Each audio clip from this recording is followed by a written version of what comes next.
আপনারা যদি আমাদেরকে পতন করার হুমকি দেন তাহলে বিরোধী দলের অবস্থান থেকে আপনাদেরকে পতন ঘটানো হবে ইনশাআল্লাহ। যে 2 দিন সংসদ চলেনি, যে তাদের নেতৃবৃন্দ বিভিন্ন জায়গায় নানা ধরনের কথা বলেছে এবং এক প্রকার জনগণকে উস্কানি দিয়েছে। এমনও কথা বলা হয়েছে যে 17 দিনের মধ্যে নাকি বিএনপি নির্বাচিত সরকারকে তারা ক্ষমতা থেকে হটাবে।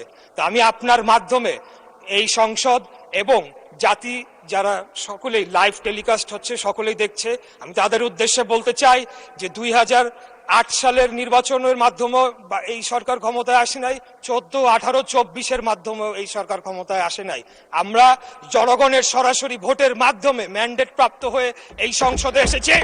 আমাদেরকে যদি কেউ হুমকি ধামকি দিয়ে মনে করে সরকার পতন করবে, আমি আপনার মাধ্যমে মাননীয় সংসদ নেতার উদ্দেশ্যে বলতে চাই, আপনি খালি হুকুম দিবেন, ইনশাআল্লাহ বিগত দিনে আপনার নির্দেশ প্রাপ্ত হয়ে আমরা যেভাবে রাজপথে অবস্থান করে জনগণের ভোটের অধিকার প্রতিষ্ঠা করার জন্য আন্দোলন সংগ্রাম করেছি, একইভাবে খুনি হাসিনাকে পতন করার জন্য আমরা যেভাবে আন্দোলন সংগ্রাম করেছি, আমাদেরকে যদি হুমকি দেওয়া হয় তাহলে সম্মানিত বিরোধী দলের প্রতি সম্মান রেখেই বলছি, আপনারা যদি আমাদেরকে পতন করার হুমকি দেন তাহলে বিরোধী দলের অবস্থান থেকে আপনাদেরকে পতন ঘটানো হবে ইনশাআল্লাহ। আমরা কোনো ধরনের অস্থিতিশীল করতে চাই না, আমরা বাংলাদেশে কোনো ধরনের বিভক্তির রাজনীতি চাই না, আমরা একটা শান্তির রাজনীতি চাই, একটা ঐক্যের রাজনীতি চাই। আমরা যদি বিগত 24 সালে যারা শহীদ হয়েছেন তাদের প্রতি যদি আমরা সম্মান প্রদর্শন করতে চাই তাহলে আমাদেরকে একে অপরের প্রতি সম্মান প্রদর্শন করতে হবে এবং সকলে মিলেমিশেই আগামী দিনে বাংলাদেশকে পরিচালনা করতে হবে। আপনারা হয়তো ভুলে যাচ্ছে, আমাদের সম্মানিত বিরোধী দল হয়তো ভুলে যাচ্ছে, এই যে সংঘাত, এই যে একটা অস্থিতিশীল পরিবেশ তারা তৈরি করার চেষ্টা করছে, তার মধ্যে লাভবান কারা হচ্ছে মাননীয় স্পিকার?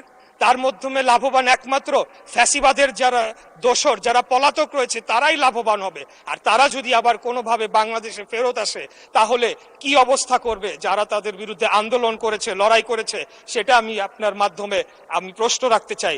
তাই আমি আর যেহেতু সময় সংক্ষিপ্ত, সময় বাড়ানোর আবেদনও করব না। ইনশাল্লাহ 5 বছরের জন্য নির্বাচিত হয়েছি, আরো সুযোগ পাবে কথা বলার, ইনশাল্লাহ কথা বলে যাব।